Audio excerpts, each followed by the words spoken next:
I'd like to say hello to anybody who's looking at this podcast or video. And I would like to thank Kabir Pothi for asking me to come on board to talk about an extraordinary man, Kishan Khanna, who's going to turn 100 in another 4 days from now, which is the 5th of July. So Nadish, you've asked me almost to tell the story of a lifetime. That's a tall order, particularly for an artist like Kishan Khanna, he's lived through so much. He's lived through modernity. He has lived through this very painful process of partition, of a nation being torn into two, of a man who probably was born to be an artist but became a banker. So the many shifts that he has had in his life and the many migrations that he's had in his life. So in my head is the story of many people. I think he's also in some ways a very enriched man because of the many experiences that he's had. He would be born in 1926, therefore he's 100 this year. And he was born in Lahore, if I remember correctly. And then he kind of moved to Shimla. That was his first migration. And you know, I've noticed, I've lived in Chandigarh, Punjab for a number of years. I met a lot of people there who had moved from Lahore to Chandigarh, because as you know that it was a united Punjab. In fact, the university where I taught was called Punjab University, Panjab, and that is the way the united Punjab was spelled. Later, of course, when it came to India, it became the Punjab, Punjab. So I met so many people who had wonderful memories of Lahore. And of course, you know the great thing, Jinne Lahore ni vekhya wo jiyan hi nahi. So that is another thing which the people from Lahore always had. They had a great deal of nostalgia. In fact, you know the writer Pran Nabil, he went on writing a lot about Lahore. And another thing was that Pran too was a person I knew very well. He wrote about Lahore, he's done a book on Lahore. And when I think of Pran Nabil, I don't know why. I don't know, absolutely had no reason, there is no parallel. But I think of Kishan Khanna in the same breath. Maybe because they all had they had an initial nostalgia, though I think ultimately Kishan Khanna did manage to become a little more cosmopolitan and international. He moved from Lahore to Delhi, to Chennai, to Mumbai, lived in London also for a couple of years. So in this kind of way, he was almost a global citizen. ऐसी कोई बात नहीं थी उनमें कि he would be only a Punjabi by nature. His work, when we see, is really reflective of the zeitgeist or the spirit of the times. When you see people, whether it's a filmmaker, whether it's a writer of that period of modernity to which Kishan Khanna belonged, it was not so much about the politics of that work as it was about the social realism of the times. And it was more about the social reality because India itself was witnessing a huge amount of social change. First, we were talking of a national identity. We were fighting for an independent India. And then it was the making and building of an independent India. There was so much enthusiasm. There was so much a sense of ownership of independent India, of modern India, of an India which was theirs. No longer were we bent double with servitude. But at that point, I noticed another thing about many of us. I used to see it in my parents too. There was a huge colonial hangover. And I see that in Kishan Khanna's language, in the way he spoke. The way he spoke English, for example. It was a very anglicized way. And it was very anglicized because it was very, very colonial. Later, of course, it becomes post-colonial, and now we are decolonizing ourselves. The whole thing today is about decolonizing ourselves. The whole thing today is still about identity. But Kishan Khanna's identity was the social, political, the socio-political, not politics of the self and identity, but a socio-political reality which you see a lot in his work. And what I see with Kishan Khanna is that, you know, though he did not like a lot of, or 50% of the progressive artists, he was actually invited by Hussein to join the PAG, as it was called, the Progressive Artist Group. And Hussein himself was not really a trained painter, unlike Raza, unlike Souza. These were all people who had gone to art school. But Kishan Khanna did not go to an art school, though he did work in a printing press. He learned from Palsikar, he learned from an artist, and then he followed art very clearly. So I've done a little bit of my homework, Nadish, and I actually want to read just this little point, which shows that what prevented him from becoming a Sunday painter, as he said. He says that, now I just want to actually quote two important quotes of his which I picked up, because for me that, Nadish, it actually summarizes his whole oeuvre. Yeah. So, you know, what you see with Kishan Khanna, unlike a lot of artists, not of his period they do big canvases, whether it was Zaza, Souza, Hussein, they did large format work. Tayyab, all of them did a large format work, and he also loved to paint large because he felt that large canvases have a bigger and better impact. He writes somewhere where he says, I like to paint large because it is infinitely more rewarding to me as a painter. When you do not see the edges of the painting, it spreads like the Ajanta murals. That's very conducive to a narrative. When you tell a story, it must have gravitas and its own integrity. I have always felt large canvases are a bigger challenge and you are glued in for a long period of time. Large pictures necessitate this penetrative way of looking. And the human figure has so many perspectives and generates so many emotions. The human has a multiplicity of attributes, and it is a compound of so many actions. Now, you know, when you start looking at the canvas of Kishan Khanna's work, and you know, he has been painting for more than 80 years, painting, and now he also started doing sculptures. So, you know, it's a large time period that he did. He used charcoal, he used graphite, he used oil paintings. So, you know, also the materiality of his work was quite diverse. You don't see in his work that fine detailing of the human figure as you see in Hussein's work, for example. In Hussein's human figuration, there is a whole thing of what you call balance, harmony, the old traditional ways, because even though he was not trained, Hussein was not trained, because he was a painter of signs of the cinematic scale and large hoardings, his grip of the human, classical human figuration was very strong. Kishan Khanna's work, on the other hand, was more expressive. It was more emotive. The figures, if you see, they weren't classically painted.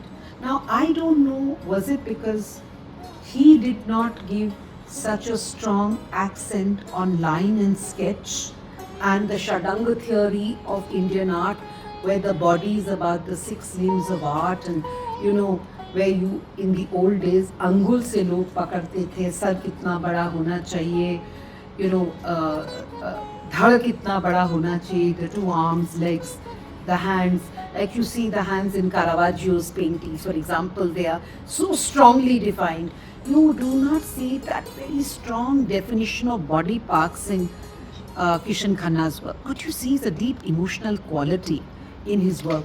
But the human figuration is very, very strong. And for that, I just want to finish. Why did he do figurative painting? Even though he did a lot of abstract paintings before. He said, it is not easy being a figurative painter. You have to be true to space, color, the drawing, and more than that, to the image that you are taking. He also, when you see, as I was telling you about Caravaggio, he took a lot of references from Western paintings, particularly from biblical themes. You know, he had gone to the UK and all that. And he used to keep revisiting the masterpieces which you used to see in a pre-independent India in Lahore. He said, it is like ploughing and fertilizing a field, and you do not know what crop will grow. But something does come out when you have completely switched to one line of thinking. This would never have happened if I had not left banking. I might have become a good Sunday painter. So, you know, when you see, and he wrote a lot also, when you see what Kishan Khanna is writing, what you realize is that here is a thinking artist, because many artists feel, and you see that even today, they say that we don't speak much, let our work speak. We do not want to tell you what we are doing. Look at our work and draw your own inspiration. We don't want to mediate between you and our work. But Kishan Khanna wrote and was very expressive about what he was saying. So you see that the pain of partition is seen in a lot of his paintings. He drew on epic themes like the Mahabharata, the blind king, the pain of Draupadi, the killing of Jatayu. You know, he had themes like of the epics like the Mahabharata and the Ramayana. He looked at the Ajanta murals. He looked at traditional Indian art, at the cave painting, the Buddhist art as well, because that's what he did in his procession, which he did at the Maurya Hotel. And what we see is the color palette, which was, I think, was very Indian. The yellows, the reds, the greens. So maybe he drew from the Indian murals, Indian colors, like how Tayyab drew, how Raza drew, a lot of Manjit Baba. I mean, these are all people who drew on the miniature tradition, on the Indian tradition, on the Indic tradition, you know. And I see that Kishan Khanna did the same in his work. But what you actually see is the range of themes that he did. He was very attracted to the bandwalas. It's a very, very important series that he did. And you see different kinds of bandwalas. People who belong to the margins of society. People who were not well off. People who were actually on the edge of poverty. But the uniform they wore, how grand they looked, how ceremonial they looked. He drew all that because I think in some ways it was a reflection of India. In many ways, for want of a better word, the bipolarity of India. The tradition and modernity going side by side. The rich and the poor going side by side. And in the bandwala, he probably saw a reflection of both. And then there was a truckwala series which he did. I've also mentioned other things, other names of paintings. But maybe because I've gone to the Maurya Hotel so many times, and every time I go there, I just want to stand under that dome and revisit the spectacular nature of the procession.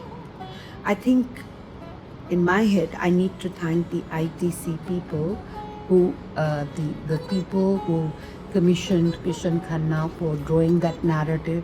It's a beautiful, you know, it's overwhelming, it's overpowering, it can be a bit too much also, but as an Indian who is also standing at a lot of different crossroads, because I myself at my age feel that I'm standing between tradition, modernity, AI, technology, and the beauty of the hand done.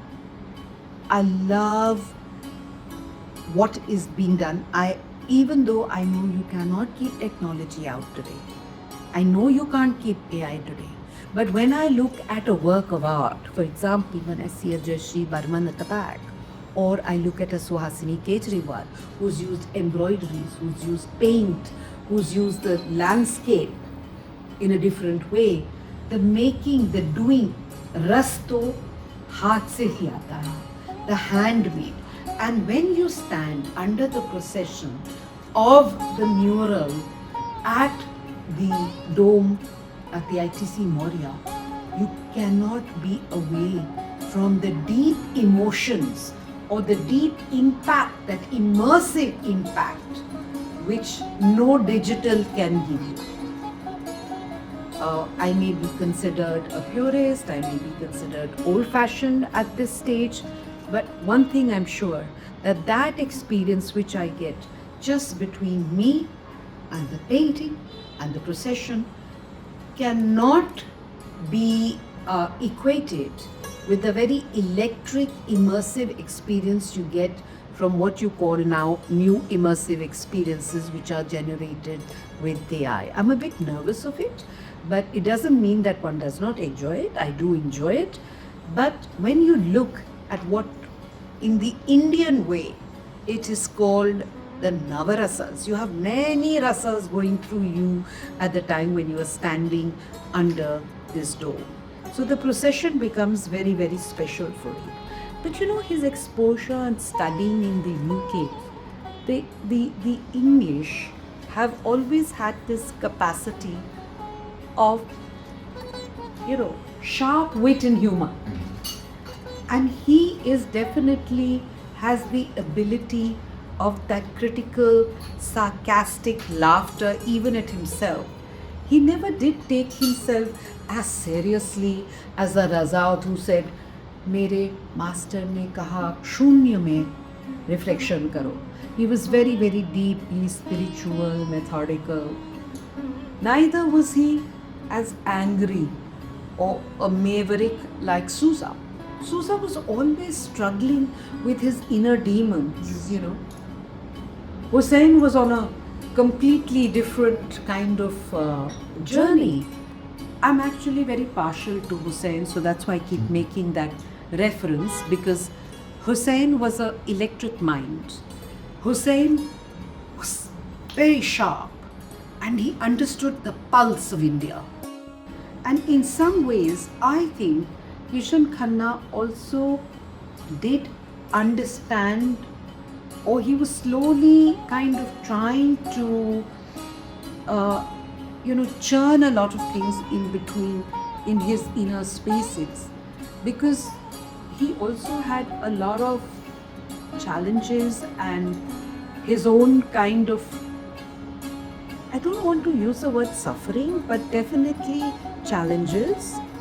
And he was always thinking, and it is that kind of, reflexive way that he ingested a lot around him.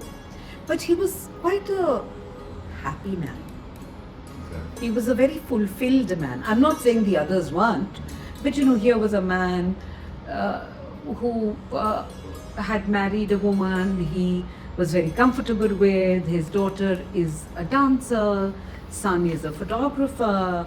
So there was a kind of innate joyousness in him, which you see in the social reality also that he paints. So I think he was comfortable in his own skin. because ultimately he did what he loved best.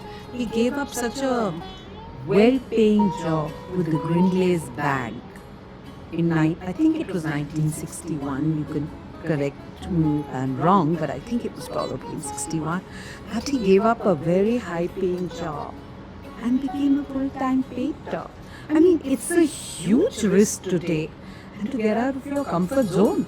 I mean, I don't know how many people have the courage to give up a very comfortable life, follow the heart, and live with less. And when you have a family to take care of, कितने लोग में इतना दम और हिम्मत होता है? Because we love our comforts. If he had taken and had gone to an art school, probably he would have been more structured, because in the art school, even at that time, you begin with a still life. You begin with line drawing. You begin by copying the masters. He didn't go really to an art school. So what he did is whatever grabbed his, I won't say fancy, because he was a serious man. Whatever engaged him at that time. For example, Partition Date. He painted the Partition series.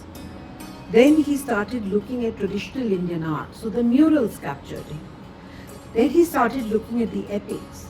And then he started looking at the social reality. He started looking at the subaltern voices. And because he came from a very comfortable background, even as a child, he came from a well-to-do family. He had the ability to have that critical distance and was not living in hunger and poverty that he only painted that. I also feel you also become a person of your environment. So if you come from a well-to-do, wealthy environment of plenty, you wear a different lens. If you come from the margins of society, you are dealing with so many other things, there's so much angst in you. And I feel that is one difference in him. He was not an angry man. He was not full of angst. He was a sensitive man. He had his own challenges and his own pain of partition, his dealing with moving from different cities, his conscious decision to leave a comfortable job to go into being a full-time artist. He had all those challenges. पर उसको रोटी कपड़ा मकान का भूख का नहीं था. So when his art also becomes a different thoughtful way, is the lens which he wears, the eye that he has is a different eye. So I think at that point we all grew up like today all the young people love to say we're atheists, many artists, in the West particularly. I mean, believing in God is you're not being an artist. If you believe in God, you're not an artist. But at that time, he grew up with tradition. And I'm sure in his house, the Ramayana was being read. I'm sure he knew about the stories of the Mahabharata. That was a living thing. And then his exposure to the West. If you go to the West, you can't keep the Bible away. Shakespeare and Bible are two things you can't be away from. So I think it was a kind of a global cosmopolitanism. In fact, his work is one of the works which sees the beginnings of a global cosmopolitanism in visual arts. Because the way he moved around, I mean, you see the same with Sousa also. They went, Ram Kumar went, they all went to Beaux-Arts. They all lived in Paris. They all had been exposed to London. Many of them had even been to America. But also, his presence in the Sao Paulo Biennale, Venice Biennale, I mean, he did it when very few Indians even knew about the Biennales. Tokyo also, I think he went. So there were a lot of biennales that he had gone to. Just let me look at my notes and tell you which are the biennales that he had gone to. And this was in the 60s. So yeah, I was right. Now, he had participated in Venice, Sao Paulo, Havana, Tokyo, then of course the International Biennale in New Delhi. And if you please, before the 80s, before the internet also happened, he had exhibited in solo and group shows in New York, London, New Orleans, Honolulu, Oxford, Washington, D.C., Geneva, and the Festival of India in Japan. So you can imagine what a lot of places he had traveled, he had seen, his work was seen, the interaction he had with people, and also his work is in the National Gallery, NGMA, New Delhi, and the Jahangir Nicholson Foundation in Mumbai. So also his collectors were very eclectic. You see, they were also people who moved around and understood where he was coming from. He was a handsome man. He had a lot of great social graces because he was a banker. He had, cultivated all the social graces. He could probably sit and have a cup of tea with the Queen and have chai with the truckwalas. So look at the range of people he can talk to, from a truckwala, bandwala, to the upper echelons of society because of his background. Immaculately dressed, immaculately spoken, with immaculate manners. He was the genteel painter. You could compare him to Sir Joshua Reynolds of, the UK, who came from a certain background. So this was really one of the great qualities which makes him an extraordinary man. Not just his articulation, but his empathy with people. How many of us have the kind of empathy he had, particularly at the time when he was an artist? When the divide between the artist as the other, because at that time the artist had to be poor, no? Hati chappal, kurta, pajama. You couldn't, not like today's artists who are driving fancy cars and are wearing branded clothes, and it is accepted. Why not? Because today art is creative business. In those days, art was all about the soul. So coming from a much economically higher strata of society and being part of the artist community, which he did with consummate grace and ease, it was a great quality, an exceptional quality of Kishan Khanna. Satish Gujral has also done some magnificent work on the partition. He also became a very successful painter and was, it's a very crude word to use, rich, both of them. What a nice polite word. But you see that both of them, I mean, when I think of Kishan Khanna, I think of Satish Gujral too. They were almost contemporaries and they both came from Lahore. Then you have a lot of artists, I think Bhavesh Tamyal also studied at the Mayo College. And then you had people like P.N. Mago, who were also part of that same, community of critics, of painters. So you had a lot of people at that point, and the much younger Manjeet Bava. I think he has an important role. And of course, people say he was on the edge of the progressives because all these boundaries are made by art historians, by writers, by critics. And jiski soti, uski bhains, whoever is powerful at that point, they call the shots.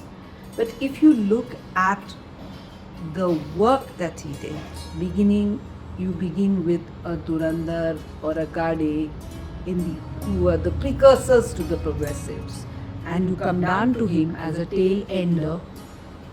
You see that he can hold his own. Maybe his work is not like Ataya, Raza, Souza, Gaitonde, but he's very much his own person. And I think he is a symbol of the social realism of a post-independent India in the same way that a Bimal Roy was for Indian cinema. That's how I would guess. You're right, he copied The Last Supper, and The Last Supper, as you know, is one of the most poignant, very important painting. Because when Leonardo did The Last Supper, The Vanishing Point was first created there. So every artist studies The Last Supper because you see The Vanishing Point and the 3D in the Last Supper of Leonardo. Maybe that was one reason why he was attracted also, because the composition is fantastic of the Last Supper. And you see, artists across the world have painted the Last Supper and they're still recreating the Last Supper. Madhavi Parikh has also done a Last Supper. And this artist, this photographer from South India has also recreated the Last Supper with Indians in it. So when you say that he was copying and bringing the recurring themes of the Last Supper, the Pietà, which he did, which he Indianized it, if you see that. So what he was doing is, he was bringing in his own perspective. And he was, as I had mentioned time and again about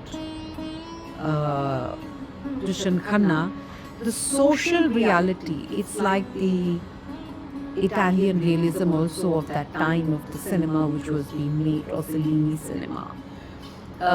It was looking at the social realities, and that is what was so important, because India had just got independence and the social reality was very strong, and that's why I mentioned Bimal Roy, I had mentioned Premchand, that also talk of Do Bighad Zameen, Patita, films like that which are talking of social problems. You see that with Kishan Khanna.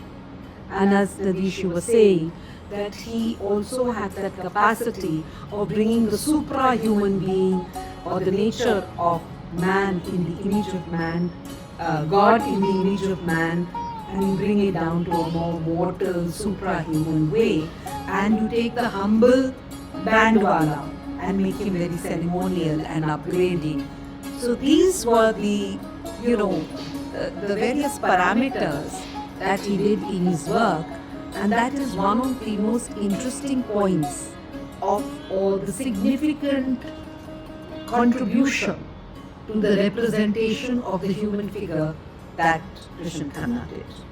From small works to the massive procession that he's done, and the detailing that he has done in the murals in that Buddhist cave-like thing at Moria, it is an incredible piece of work. So from the monochromatic work that he does, smaller works of the bandwala, to the smaller sculptures that he does, and to the scale that he can reach, I think that was his expansive oeuvre, and I think he just became better and better at it. In Krishan Khanna's case, you can see that the iteration, you can see the way he is kind of getting better and better with the years. Because I'm sure inside he must be knowing that he has not really gone to a trained art school. So he was putting in much more, and he was pushing the envelopes of creativity, because inside he probably knew that he had to be with the best, and he was one of the best.